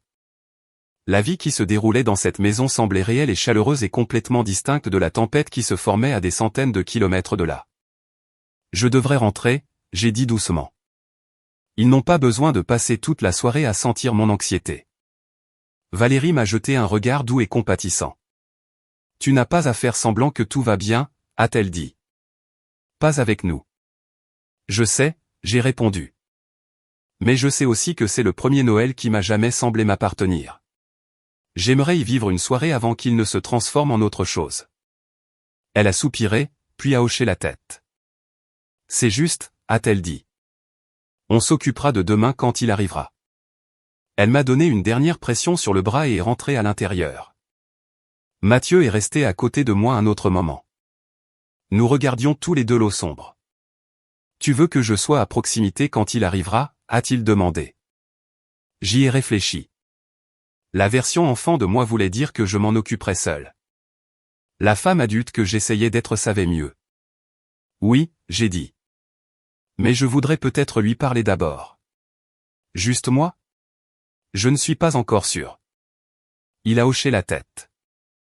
Je serai dans le coin. Tu n'as qu'à le dire. Nous sommes rentrés ensemble dans la villa. La chaleur et la lumière m'ont enveloppé dès que la porte a glissé pour se fermer. Pendant un petit moment, elles ont presque avalé le frisson qui s'était installé sous ma peau. Le reste de la soirée s'est déroulé en petits moments ordinaires qui semblaient précieux précisément parce que je savais à quel point ils étaient fragiles. Valérie a fini sa tarte et a insisté pour que tout le monde en ait une part. Geneviève a raconté une histoire sur le premier Noël qu'elle et Gérard ont passé dans un minuscule appartement avec un sapin d'occasion. Élodie a calé son téléphone contre une bougie et nous a tous fait nous entasser sur le canapé pour une photo de groupe. Mon visage me faisait mal à force de sourire, mais pour une fois, ce n'était pas le sourire cassant que j'arborais à la table de mes parents. C'était quelque chose de plus doux, de plus vrai. Bien plus tard, après que le lave-vaisselle ait bourdonné en arrière-plan et que la majeure partie de la maison se soit tue, je me suis retrouvé seul dans la cuisine. Les comptoirs étaient principalement dégagés. Un seul brin de guirlande se reflétait dans la fenêtre sombre au-dessus de l'évier. J'ai pris mon téléphone là où je l'avais laissé près de la cafetière. L'écran a éclairé ma main. Il y avait un nouveau texto d'un numéro inconnu. Pas de nom, juste les chiffres d'un indicatif régional du Jura que je connaissais trop bien. Je l'ai ouvert. C'était de papa. Les mots étaient courts. Il a écrit qu'il avait trouvé un vol. Il a écrit qu'il atterrirait à Nistar le lendemain après-midi. Il a écrit qu'il voulait parler et qu'il viendrait à la maison que je lui réponde ou non. J'ai fixé ces lignes jusqu'à ce qu'elles se brouillent. Mon pouce a plané au-dessus du clavier. Je n'ai pas répondu. Au lieu de cela, j'ai posé le téléphone, écran face au comptoir, et j'ai éteint la lumière de la cuisine. La maison est tombée dans une obscurité plus douce, éclairée seulement par le sapin dans le coin du salon et une veilleuse dans le couloir. Alors que je me dirigeais vers ma chambre, le sol frais sous mes pieds nus, je pouvais sentir le poids du jour à venir s'installer autour de moi, non pas comme quelque chose d'écrasant, mais comme quelque chose de lourd que je devrais ramasser et porter. Dans ma chambre, j'ai fermé doucement la porte et je me suis assise sur le bord du lit. Le bruit de l'océan filtrait à travers la fenêtre comme une respiration régulière. Pour la première fois depuis longtemps, je ne me sentais pas comme une enfant se préparant à une tempête. Je me sentais comme une femme qui avait choisi cette maison, ces gens, cette vie. Demain, mon père y entrerait. Et pour une fois, ce serait lui qui serait en terrain inconnu. Je me suis réveillé avant même que le soleil ne songe à se lever, bien avant que quiconque dans la maison ne commence à bouger. L'air avait encore ce froid matinal, celui qui se glisse sous les cadres de porte, peu importe la chaleur du reste de la villa. Je suis resté allongé un moment, fixant le ventilateur de plafond qui tournait lentement au-dessus de moi, attendant que mon cœur se calme, mais il ne l'a jamais fait. Papa était en route, pas de la manière abstraite dont il l'avait été pendant des années, flottant quelque part en marge de ma vie. Il venait physiquement, atterrissant à Nistar dans la soirée. La pensée pesait sur mes côtes comme quelque chose qui essayait de s'échapper. Je me suis finalement assise, j'ai repoussé mes cheveux et je me suis forcé à sortir du lit. Le couloir était silencieux, juste le bourdonnement du réfrigérateur quelque part au loin. C'était comme si je m'étais glissé dans la maison avant qu'elle ne soit complètement réveillée, comme si j'avais un moment seul avec ses fondations avant que la journée ne commence. Le temps que j'arrive dans la cuisine, Geneviève était déjà là, remuant quelque chose dans une lourde casserole bleue. L'odeur de cannelle et de pommes flottait vers moi. « Bonjour, ma chérie », a-t-elle dit sans se retourner. « Tu es levé tôt. Tout va bien ?» Je ne voulais pas lui mentir. Pas après tout ce qu'elle avait partagé la nuit dernière. J'ai à peine dormi, j'ai dit. Mon père a envoyé un texto juste avant minuit. Elle a soupiré doucement. Le genre de soupir que quelqu'un fait quand il comprend quelque chose trop bien. Il vient vraiment alors. J'ai hoché la tête. Tard ce soir. Si le vol n'est pas retardé, annulé ou dérouté. Les voyages pendant les fêtes sont un bazar. Geneviève a éteint le feu et a fait glisser la casserole sur le brûleur arrière. Tu veux un petit déjeuner ou tu as d'abord besoin de café? Café, j'ai dit. Absolument du café. Pendant qu'elle attrapait une tasse, je me suis approché de la fenêtre et j'ai regardé la plus faible teinte de rose commencer à s'étirer sur l'eau. C'était paisible comme le sont les petits matins. Mais à l'intérieur de moi, tout bouillonnait comme l'océan sous une tempête. Un par un, le reste de la maison s'est réveillé. Valérie est entrée dans la cuisine dans sa robe de chambre vert pâle, offrant un petit sourire d'excuse. Inès est arrivée en traînant les pieds, portant un des sweatshirts ridiculement surdimensionnés d'Élodie. Élodie, les yeux brillants comme toujours, a annoncé qu'elle avait merveilleusement bien dormi. Et est-ce que quelqu'un voulait des crêpes? Personne n'a posé de questions sur mon père devant les autres. Ils étaient prudents avec moi, comme s'ils comprenaient que nommer la chose trop tôt pourrait me briser en deux. Vers le milieu de la matinée, la villa était de nouveau vivante. De la musique jouait doucement à travers les haut-parleurs. L'odeur de bacon frit flottait depuis la cuisinière. Quelqu'un a ouvert les portes coulissantes pour laisser entrer l'air chaud, et le son des vagues s'est mêlé au bruit des conversations du petit déjeuner. Pendant un petit moment, je me suis laissé sentir normal. Nous avons passé le début de l'après-midi à marcher le long du rivage. L'eau était chaude autour de nos chevilles, et le sable collait à nos pieds. Valérie parlait d'un livre qu'elle venait de lire. Inès montrait chaque coquillage qui avait une vague forme de cœur. Élodie ramassait du bois flotté pour un centre de table improvisé qu'elle disait vouloir construire. Plus tard, c'était presque le genre de Noël dont j'avais rêvé quand j'étais plus jeune, le genre que je pensais nous sauverait d'une manière ou d'une autre. Mais toutes les quelques minutes, la même pensée me traversait comme un fil. Ce soir, à un moment ce soir, papa atterrira à Nice. Nous avons dîné tôt dehors pendant que le ciel passait du bleu à l'or. La brise s'est adoucie et le monde entier a semblé basculer dans quelque chose de doux. Un instant, j'ai pu faire semblant que rien n'arrivait, que demain ressemblerait à aujourd'hui. Que les personnes à cette table étaient la seule famille qui comptait. Mais quand le soleil a plongé derrière l'eau, je l'ai ressenti à nouveau. Le nœud dans mon estomac. La douleur familière de l'anticipation mêlée d'effroi. Le même sentiment que j'avais l'habitude d'avoir assise sur la banquette arrière de la voiture lors du long trajet de retour des événements scolaires, sachant que papa m'avait à peine regardé de toute la soirée. Vers 20h, Mathieu est sorti sur la terrasse pour vérifier son téléphone. Quand il est rentré, il m'a trouvé seul dans la cuisine en train de rincer la vaisselle. « Tout va bien ?» ai-je demandé. Il a secoué la tête une fois. Puis il a levé son téléphone. Son vol a atterri en avance. 22h47. C'est dans moins de 3 heures. 3 heures. Mes mains se sont immobilisées sous l'eau courante. J'ai hoché lentement la tête. C'est plus tôt que prévu. Mathieu s'est approché. « Tu n'es pas obligé de l'affronter seul », a-t-il dit.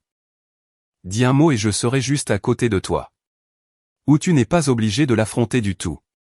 Tu peux rester dans ta chambre. Tu peux quitter la maison. Tu peux aller te promener sur la plage jusqu'à ce qu'il s'en aille. » J'ai posé l'assiette sur l'égouttoir et j'ai fermé le robinet. « Non », j'ai dit doucement. « Je ne vais pas disparaître cette fois. Il veut parler, je parlerai, mais je le ferai selon mes propres termes, pas les siens. » Mathieu a étudié mon visage un moment, puis a hoché la tête. Je serai à portée de voix, au cas où. J'ai apprécié cela plus que je ne pouvais le dire. L'heure suivante s'est écoulée lentement. Chaque voiture qui passait dehors faisait bondir mon pouls. Chaque série de pas dans le couloir me coupait le souffle. Valérie a allumé plus de bougies même si nous n'en avions pas besoin. Geneviève n'arrêtait pas d'essuyer le même comptoir. Inès a appelé sa sœur 2 fois. Élodie faisait les 100 pas dans le salon avec un plaid enroulé autour de ses épaules comme si elle attendait une annonce cosmique. Personne ne m'a demandé si j'étais sûr de tout ça. Ils en avaient assez vu de mon histoire pour savoir que j'avais fait mon choix.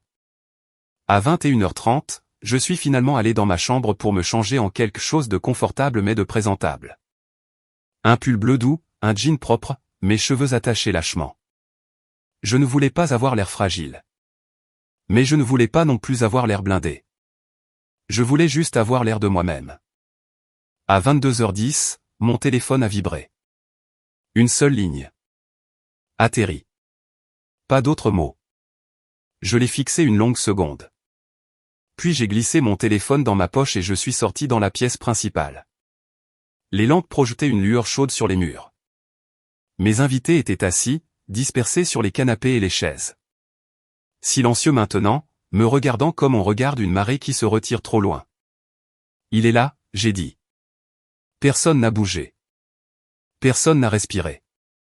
Puis, lentement, je me suis dirigé vers la porte d'entrée et j'ai pressé ma paume contre la poignée en métal froid.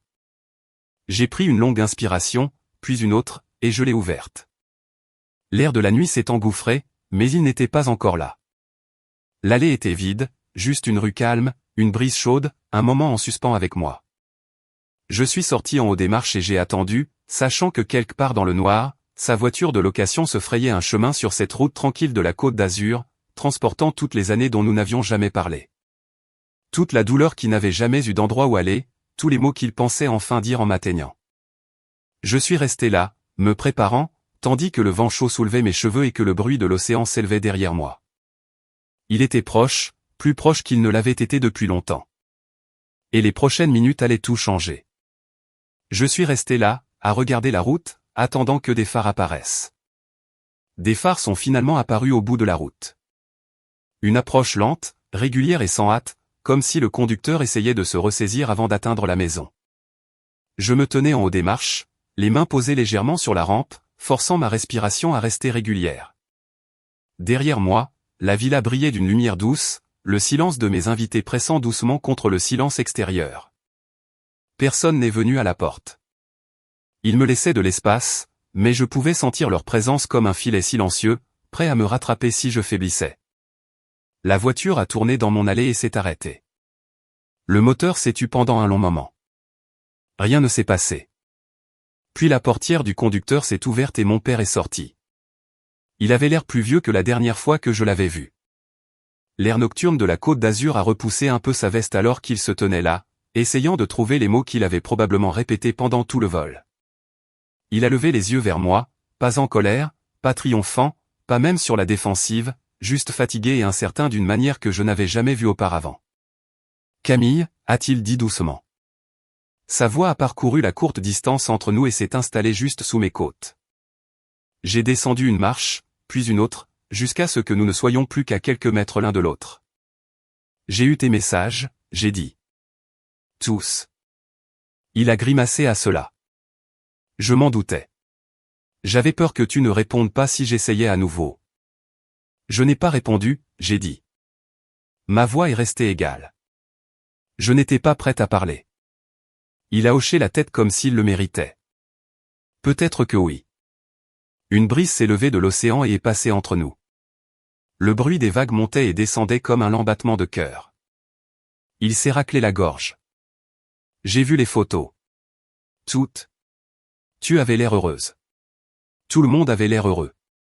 Plus heureux que je ne l'ai vu depuis longtemps. Tu n'étais pas censé les voir, j'ai dit. Pas si tôt. Il a laissé échapper une longue respiration. Les gens en parlaient à la maison. Les gens de l'église, les voisins. Ta sœur les a vus en premier. Elle a appelé ta mère. Ta mère m'a appelé. Puis tout le monde a appelé tout le monde. Et tout ce que je pouvais penser, c'est que tu étais ici en train de construire quelque chose de bien et que je n'avais été invité dans aucune partie de cela. Il a fait une pause, juste un clin d'œil, puis a ajouté, je pense que ça a blessé ma fierté plus que toute autre chose. C'était là. La vérité qu'il avait toujours déguisée en préoccupation, en tradition ou en ordre. La fierté. J'ai croisé les bras, mais pas par colère, plutôt par une vieille habitude d'autoprotection.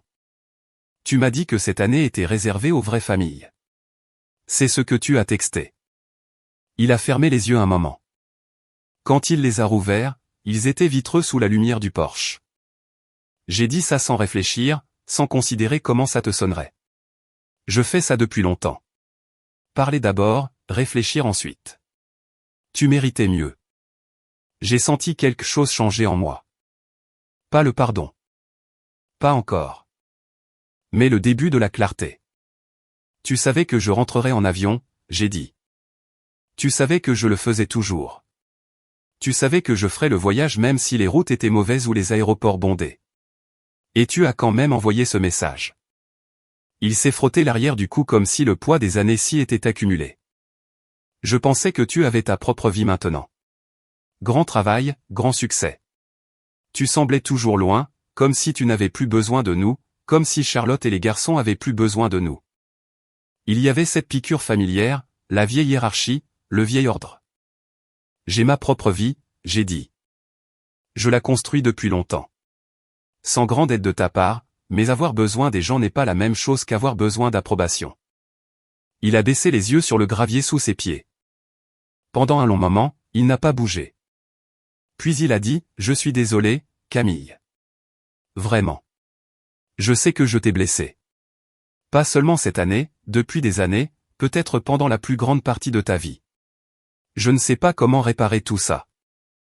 Mais je suis venu ici parce que j'avais besoin que tu l'entendes de moi, en personne. Sa voix s'est brisée, juste une fraction. Je suis désolé. Le silence qui a suivi n'était pas froid. Il était juste plein. Plein de choses que nous n'avions jamais dites, plein d'années que j'avais passées à essayer de deviner son amour au lieu de l'entendre clairement. J'ai jeté un regard vers la villa. Dans la fenêtre, j'ai vu un léger mouvement. Geneviève a tiré un rideau juste assez pour prendre de mes nouvelles. Élodie est passée avec une tasse à la main. Mathieu appuyé contre le cadre de la porte, vigilant, mais me laissant gérer. C'étaient mes gens, mon cercle choisi, ceux qui étaient venus parce qu'ils le voulaient, pas parce qu'ils se sentaient obligés. Papa a suivi mon regard et ses sourcils se sont légèrement levés. On dirait que tu as la maison pleine, a-t-il dit. C'est le cas, j'ai répondu simplement. Il a hoché la tête. Ils ont l'air de se soucier de toi. C'est le cas. Il m'a regardé à nouveau, et pour la première fois de ma vie, il semblait se tenir à l'extérieur de ma vie au lieu d'en être le centre. Je peux entrer, a-t-il finalement demandé. J'ai expiré lentement. J'ai senti la vérité s'installer en moi comme une pierre stable. Pas ce soir, j'ai dit. Ses épaules se sont tendues. Puis il a hoché la tête une fois, acceptant la limite, même s'il ne l'aimait pas. J'ai fait un long chemin, a-t-il dit. Je ne m'attendais pas à entendre non. Il fallait que je le dise, j'ai répondu. Pour moi. Il a pressé ses lèvres l'une contre l'autre et a de nouveau regardé le sol. La lumière du porche brillait sur ses lunettes. Quand il a relevé les yeux, quelque chose comme de la compréhension a vacillé sur son visage. Je vois ça et je le respecte. Ma poitrine s'est serrée. J'avais attendu des décennies pour entendre ce ton. Pas de contrôle, pas de déception. Quelque chose de plus proche de la reconnaissance. Tu peux trouver un hôtel en ville, j'ai dit doucement. Nice en a plein, même pendant les vacances. On pourra parler demain matin si tu le veux toujours. Il a de nouveau hoché la tête, plus lentement cette fois. Comme s'il apprenait à se mouvoir dans un nouveau monde. Je ferai ça. J'avais juste besoin de savoir que tu étais prête à parler. Je me suis entendu dire, je suis prête, mais selon mes termes, papa. Il a dégluti et a hoché la tête. Selon tes termes. Il a reculé vers la voiture, a ouvert la portière, puis a fait une pause. Joyeux Noël, Camille, a-t-il dit. J'ai laissé échapper une longue respiration. Joyeux Noël, papa. Il est monté dans la voiture et est parti, les feux arrière disparaissant sur la route tranquille de la Côte d'Azur. J'ai regardé jusqu'à ce que l'obscurité les engloutisse complètement. Ce n'est qu'alors que je me suis retourné vers la lueur chaude de la villa. À l'intérieur, la maison attendait. Mes gens attendaient. Ma vie attendait. Mais avant que je puisse repasser cette porte, le bruit d'un téléphone vibrant contre le bois m'est parvenu de l'intérieur. Une seconde plus tard, j'ai entendu Valérie appeler mon nom. Pas de panique, mais avec urgence. J'ai avancé, le souffle court, sachant que quel que soit le message qui venait d'arriver, il ferait basculer demain dans une toute nouvelle direction. Valérie se tenait près de la table basse quand je suis rentré, son téléphone à la main, son visage un peu plus pâle qu'il ne l'avait été sur la terrasse. Les autres s'étaient tus de cette manière particulière que les gens ont quand ils savent que quelque chose se passe, mais essaient de ne pas s'immiscer. Elle a levé les yeux vers moi. Celui-ci est pour toi, a-t-elle dit doucement. De Charlotte. Mon estomac s'est noué. J'ai pris le téléphone. Le texto était court mais donnait l'impression de parcourir 1 kilomètre dans ma poitrine. Est-ce vrai que papa t'a dit seulement la vraie famille cette année? Tout le monde à l'église en parle. Le pasteur a demandé ce qui s'était passé. Maman a pleuré sur le parking. Les gens pensent qu'on t'a coupé des ponts. Un autre message a suivi presque immédiatement. Je ne savais pas qu'il avait envoyé ce texto. Je ne l'ai découvert que lorsque la photo est apparue. Papa est en train de perdre les pédales en essayant de contrôler l'histoire. J'ai laissé échapper une lente respiration. Le voilà. Le karma, petit et vif. Pendant des années, il avait façonné l'histoire de qui j'étais dans cette ville. Maintenant, une autre histoire s'était échappée sans sa permission. Portée par une simple photo d'une fille debout avec les gens qu'il aimait sur une plage de la Côte d'Azur.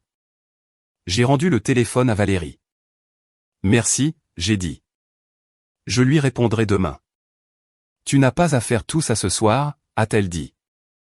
Mange quelque chose. Assieds-toi avec tes gens. Laisse ses choix reposer avec lui pendant un moment. C'est donc ce que j'ai fait. Nous n'avons pas fait semblant que tout était normal, mais nous n'avons pas non plus laissé son arrivée engloutir la nuit. Mathieu a servi du café à qui en voulait.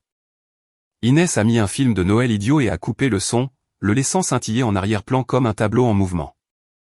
Élodie s'est étalée par terre avec une couverture et a raconté une longue histoire sur un voyage de camping désastreux qui nous a tous fait rire malgré nous. À un moment donné, le nœud dans ma poitrine s'est desserré juste assez pour que je puisse respirer sans y penser. Finalement, la maison s'est calmée, une porte se fermant après l'autre alors que mes invités allaient se coucher. Dans ma propre chambre, je suis resté éveillé longtemps, écoutant les vagues et le faible bourdonnement du climatiseur. J'ai pensé à toutes les années où j'aurais fait n'importe quoi pour que mon père se présente comme ça, pour qu'il traverse une frontière juste pour me voir, pour dire qu'il était désolé. Puis j'ai pensé à la façon dont il m'avait demandé de réparer l'histoire pour lui, de me tenir dans cette église du Jura pour prouver que tout allait bien. J'ai réalisé que parfois, la chose que vous avez implorée toute votre vie apparaît enfin. Et le temps qu'elle le fasse, vous avez dépassé la version de vous-même qui l'aurait saisie à tout prix. À un moment donné, je me suis endormi. Quand je me suis réveillé, la lumière était douce et grise. La maison était encore calme. Je me suis habillé d'un simple t-shirt et d'un jean, j'ai attaché mes cheveux et j'ai fait du café avant que quiconque n'entre dans la cuisine. Vers 9 heures du matin, mon téléphone a vibré sur le comptoir. Un nouveau message d'un numéro inconnu, mais je savais de qui il s'agissait. Je suis dans un café sur la route, disait-il. Ta tante m'a donné le nom hier soir. Peut-on parler ce matin? J'ai fixé l'écran un moment, puis j'ai répondu. Tu peux passer à 10 heures. On peut s'asseoir sur la terrasse arrière. J'ai appuyé sur envoyer avant de pouvoir changer d'avis. Quand j'ai prévenu Valérie et Mathieu, ils n'ont pas discuté. Ils ont juste réorganisé la matinée autour de moi. Geneviève a emmené Élodie se promener sur le sable. Inès et Denis se sont portés volontaires pour aller au petit magasin chercher plus de glace et de fruits. À 10 heures, la maison semblait assez vide pour que je sache que personne ne se promènerait dehors et ne tomberait sur quelque chose qu'il ne devrait pas entendre. J'ai posé 2 tasses sur la table de la terrasse et je me suis assise dos à l'océan. Le bruit des vagues sur mes épaules comme une main de soutien. Le ciel était d'un bleu clair et pâle. L'air sentait le sel et le bois chauffé par le soleil. À 10h15, j'ai entendu frapper à la porte d'entrée. 1 minute plus tard, papa est sorti par la porte coulissante, semblant plus petit en plein jour. Il a jeté un coup d'œil à l'océan, puis aux chaises, puis à moi. Ça te dérange si je m'assois, a-t-il demandé. J'ai fait un signe de tête vers la chaise en face de moi. Il s'y est laissé tomber et a enroulé ses mains autour de la tasse comme s'il avait plus besoin de sa chaleur que moi. Il s'est raclé la gorge. Je suis restée silencieuse, laissant le silence faire une partie du travail. L'église a été difficile hier, a-t-il finalement dit. Les gens avaient toutes sortes d'idées sur où tu étais et pourquoi la famille était ici sans toi. Quelqu'un a montré à ta mère cette photo que ta cousine a postée. Celle avec la légende sur la famille. Il a prononcé ce mot comme s'il était étranger. Lourd. J'ai entendu, j'ai dit. Valérie m'a montré les messages de Charlotte. Sa mâchoire s'est crispée à la mention de ma sœur. Puis c'est à nouveau détendu. Le pasteur nous a pris à part après le service. Il a demandé si tu allais bien. A demandé si nous avions dit ou fait quelque chose qui t'avait fait sentir que tu n'avais pas ta place. Ta mère a pleuré. Je n'avais pas de bonne réponse. Il m'a regardé alors, vraiment regardé, comme s'il essayait de voir plus que la version de moi qu'il avait portée dans son esprit pendant des décennies. As-tu la moindre idée de ce que ça fait d'être pris à part comme ça, a-t-il demandé doucement. D'avoir des gens qui te regardent comme si tu avais échoué à la seule chose que tu étais censé bien faire? J'ai presque ri. Le son est sorti comme une respiration rauque à la place. Je sais exactement ce que ça fait, j'ai dit. J'ai passé la majeure partie de mon enfance à sentir que j'avais échoué à être le genre de fille que vous vouliez. Il a grimacé comme si je l'avais frappé. Je ne suis pas venu jusqu'ici pour me battre, a-t-il dit. Je suis venu parce que je ne supporte pas l'idée que les gens pensent que je n'aime pas mon propre enfant. Je me suis penché en avant, peut-être pour la première fois de ma vie. Ma voix est sortie plus stable que la sienne. Est-ce que tu m'aimes? J'ai demandé. Moi? Pas l'idée de moi. Pas la moi qui rentre dans votre photo de carte de Noël. La vraie fille assise en face de toi qui a quitté la maison pour construire une vie dont tu n'as jamais demandé de nouvelles. Ses yeux brillaient. Bien sûr que oui, a-t-il dit. Je t'ai toujours aimé. Je ne savais juste pas quoi faire de toi. Tu étais différente. Charlotte était facile. Toi, non. Une sorte de clarté triste m'a traversé. Tu as raison, j'ai dit. Je suis différente. Je l'ai toujours été et j'ai passé des années à penser que si j'accomplissais assez, si je gagnais assez, si je donnais assez, tu me verrais peut-être comme tu la voyais elle. Il a pressé ses doigts sur l'arête de son nez. Quand j'ai envoyé ce texto sur la vraie famille, a-t-il dit, je pensais au bruit, aux enfants, à la façon dont ta mère est submergée. Je n'ai pas pensé aux mots. Je n'ai pas pensé à comment il frapperait la petite fille que tu étais. Je pensais que tu hausserais les épaules. Que tu ferais tes propres plans. Que tu viendrais à Pâques à la place. Je ne pensais pas que tu inviterais tout le monde ici. Il a secoué la tête une fois. Mais voir ces photos m'a montré quelque chose, a-t-il ajouté. Tu n'as pas seulement fait d'autres plans. Tu as créé quelque chose de magnifique sans nous. L'océan rugissait derrière moi. Un applaudissement doux et régulier. Il a regardé vers l'eau. Ils parlent tous à la maison, a-t-il dit, mais pas comme je m'y attendais.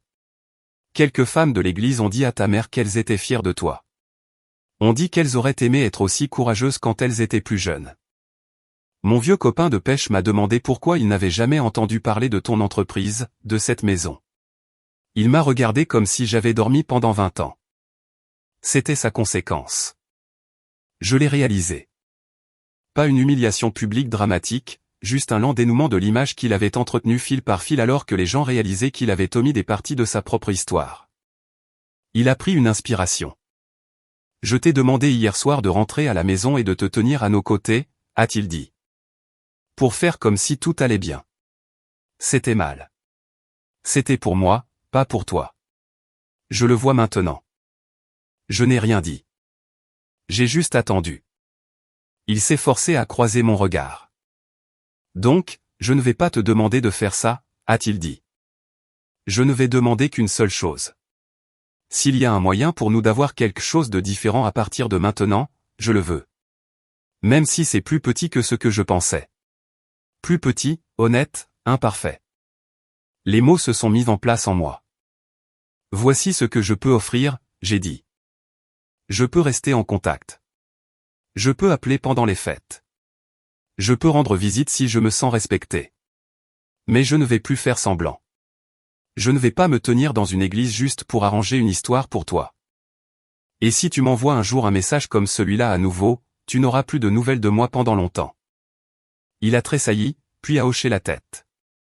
C'est. Je veux aussi que tu entendes ça, j'ai ajouté. Tu ne peux pas menacer de me couper les ponts. Tu l'as déjà fait quand tu as décidé que je ne comptais pas comme une vraie famille cette année. Tu ne peux pas déshériter quelqu'un que tu n'as jamais pleinement revendiqué. Nous sommes restés avec ça un long moment. Il a dégluti difficilement. Les muscles de sa mâchoire travaillaient comme s'il mâchait chaque mot. Finalement, il s'est levé.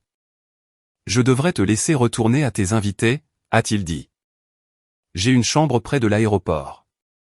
Je prendrai l'avion ce soir.